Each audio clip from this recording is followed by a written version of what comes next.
यह संपूर्ण सृष्टि ईश्वर ने बड़े ही स्नेह से रची है। इस संपूर्ण सृष्टि का क्षण क्षण निर्माण हो रहा है, क्षण क्षण विघटन भी हो रहा है। इस पूरी सृष्टि पर ईश्वर का बहुत ही दिव्य प्रकार से नियंत्रण रहता है और यह संपूर्ण सृष्टि ईश्वर की मनसा के अनुरूप कार्य करती है। नमस्कार, आप सभी का हमारे चैनल जय गुरुदेव उत्तराखंड पर एक बार फिर से बहुत बहुत स्वागत है। जैसा कि आप सभी ने आज का शीर्षक पढ़ ही लिया होगा, तो बिना देर के हुए लेकर चलते हैं आपको आज के अद्भुत विशेषांक की ओर। यह घटना है महाकुंभ की, जहां पर बहुत ही दुर्लभ संतों का आगमन हुआ है। महाकुंभ में दूर दूर से अद्भुत संतों का आगमन होने के साथ साथ महाकुंभ में उनकी उपस्थिति, दिव्य उपस्थिति दर्ज हुई है। महाराज जी भी महाकुंभ के इस पावन तीर्थ पर विराजमान है। महाराज जी अपने शिविर में विश्राम की अवस्था में बैठे हुए हैं और जैसे जैसे महाराज जी के अनन्य भक्तों को सूचना मिल रही है, अन्य संतों के साथ साथ महाराज जी के दिव्य दर्शन हेतु दूर दूर से आम जन भी महाराज जी के लिए दर्शन हेतु पधार रहे हैं। बड़ा ही दिव्य वह समागम है, बड़ा ही दिव्य दृश्य है। महाराज जी के दर्शन पाकर, प्रसाद पाकर भक्तजन कृतार्थ हो रहे हैं और तभी महाराज जी के एक अनन्य भक्त लाला जी महाराज जी के दर्शन हेतु महाराज जी के शिविर में प्रवेश करते हैं। प्रवेश करने के बाद महाराज जी के चरण कमलों का नमन करते हैं और चरण कमलों में शीश नवाते हैं और महाराज जी के समक्ष बैठ जाते हैं। इस प्रकार की बड़ी ही अद्भुत महाराज जी से भेंट हुई है और ऐसे ही सामान्य वार्तालाप से यह वार्तालाप एक दिव्य वार्तालाप में परिवर्तित हो जाती है।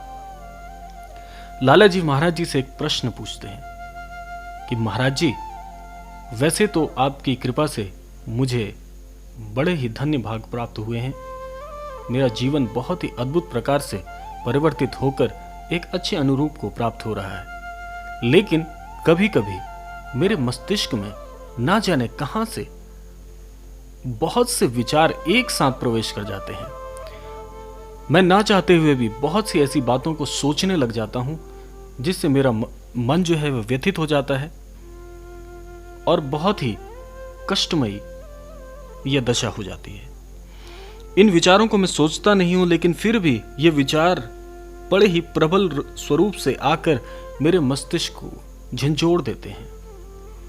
ऐसा कहकर अपनी जो परेशानी है महाराज जी के समक्ष लाला जी ने रखी है। महाराज जी बड़ी ही मनमोहक मुस्कान के साथ उनकी बात को सुन रहे हैं और बात समाप्त होने के साथ साथ महाराज जी जब पूरी बात सुन लेते हैं तो महाराज जी बिना कुछ कहे मुस्कुराते रहते हैं। कुछ क्षण बीत जाते हैं। लाला जी पुनः अपना प्रश्न पूछ ही रहे होते हैं कि आधे प्रश्न में, पुनः पूछे गए आधे प्रश्न में महाराज जी लाला जी को रोक के कहते हैं कि ईश्वर को पहचानते हो? क्या कभी ईश्वर को देखा है? इस प्रकार से जब महाराज जी प्रश्न पूछते हैं तो लाला जी अवाक रह जाते हैं, क्योंकि ईश्वर को या ईश्वर के स्वरूप को देखना या सोचना ही मन को बहुत ही आनंदित कर देता है। लाला जी के अवाक रहने का कारण यह था कि ईश्वर को देखने के लिए दिव्य दृष्टि की आवश्यकता होती है।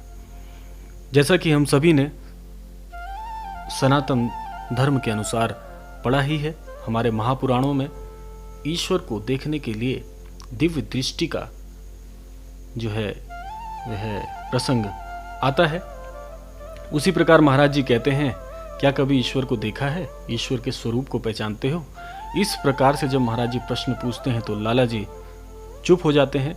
महाराज जी आगे कहते हैं कि जिस प्रकार से ईश्वर को देखने के लिए दिव्य दृष्टि की आवश्यकता होती है, उसी प्रकार से यह विचार जो है अनियंत्रित ही होते हैं और विचारों पर नियंत्रण करना आम जन की बात नहीं है। इसके लिए आपको पूर्णतः संत बनना पड़ेगा। और संत बनने का आशय है कि सृष्टि के कण कण पे आपका नियंत्रण हो जाना। और वह नियंत्रण किस प्रकार से हो पाएगा? महाराज जी आगे कहते हैं कि यह संपूर्ण सृष्टि ईश्वर के द्वारा रची हुई है। इस ईश्वर के द्वारा रची हुई सृष्टि का निर्माण, सभी घटनाएं, जो प्रत्येक मनुष्य के जीवन में घटनाएं होती हैं, वे घटनाओं पर भी हमारा नियंत्रण कहाँ है? हमारा नियंत्रण किसी प्रकार से किसी घटना पर नहीं होता। हम तो महज खिलौनों की भांति आचरण करते हैं। हम सिर्फ आचरण कर सकते हैं, लेकिन हमारे साथ जो घटनाएं होंगी वह हमें नहीं पता और ना ही हम उस पर नियंत्रण कर सकते हैं। तो महाराज जी कहते हैं कि जब हम ऐसे विचार सोचते हैं या अचानक से हमारे मस्तिष्क में कोई विचार आ जाते हैं, तो उस पर हमारा नियंत्रण नहीं है, लेकिन उन विचारों पर किस प्रकार से आप प्रतिक्रियाएं करते हैं, उन प्रतिक्रियाओं पर आपका पूर्णतः नियंत्रण है। क्योंकि विचार तो अनेक आ सकते हैं। एक स्वस्थ व्यक्ति के मस्तिष्क में अनेकों विचार, अनगिनत विचार एक दिन में आते हैं, लेकिन उन सभी विचारों पर प्रतिक्रिया तो नहीं की जा सकती। हम केवल उन विचारों पर प्रतिक्रिया करते हैं जो विचार हम अपनी सरल बुद्धि से समझ पाते हैं। सरल बुद्धि का आशय यहाँ पर यह है कि जो चीज़ हम नियंत्रण कर सकते हैं, जिस चीज़ पर हमारा नियंत्रण हो सकता है, हम केवल उन्हीं विचारों पर प्रतिक्रिया देते हैं। महाराज जी इस प्रकार से जब गूढ़ जानकारी उनके सामने प्रस्तुत करते हैं, तो लाला जी फिर कहते हैं कि महाराज जी ईश्वर का स्वरूप क्या है? इसी प्रश्न को प्रत्युत्तर स्वरूप में महाराज जी आगे कहते हैं कि ईश्वर का स्वरूप वह है जो आप सामान्य दृष्टि से नहीं देख सकते। आपको ईश्वर को देखने के लिए दिव्य दृष्टि धारण करनी होगी। और दिव्य दृष्टि कैसे आएगी? दिव्य दृष्टि प्राप्त करने के लिए आपको ईश्वर के प्रति आश्वस्त भी रहना होगा। यदि हमारी श्रद्धा ईश्वर के प्रति बहुत ही अधिक है, तो हमें ईश्वर पर विश्वास करना होगा, क्योंकि ईश्वर ही सब चीज नियंत्रण कर रहे हैं। तो जब हमारी श्रद्धा भक्ति अटूट हो जाएगी, तो ईश्वर के द्वारा ही हमें दिव्य दृष्टि प्राप्त हो सकती है, यानी कि संतत्व प्राप्त हो सकता है। इस प्रकार से जब महाराज जी प्रत्येक प्रश्न का उत्तर देते हैं, तो लाला जी नतमस्तक हो जाते हैं महाराज जी के चरण कमलों में, और उनकी आंखों से अश्रुधारा बहने लग जाती है। और अंततः महाराज जी के चरण को नमन करने के पश्चात महाराज जी से आशीर्वाद प्राप्त करके लाला जी की जो बुद्धि है, लाला जी का जो विवेक है, वह नियंत्रण में आ जाता है। और इस प्रकार से महाराज जी संतत्व की एक सूक्ष्म सी परिभाषा लाला जी को प्रस्तुत करते हैं, जिससे हमें यह सीख मिलती है कि हमें अनगिनत आने वाले विचारों पर नियंत्रण रखने की बजाय केवल अपनी जो बुद्धि है और विवेक है, उससे काम लेना चाहिए। और जो चीज़ हमारे नियंत्रण में है, कम से कम हम उस चीज़ को बेहतर कर सकें, इसकी कामना करनी चाहिए और उस पर प्रतिक्रिया देनी चाहिए। तो यह था आज का क्रमांक। आशा करते हैं आज के क्रमांक से आपको जानकारी अवश्य हासिल हुई होगी। ऐसे ही अद्भुत क्रमांक के साथ मिलते हैं अगले क्रम में। तब तक के लिए जय श्री राम, जय गुरुदेव, जय उत्तराखंड।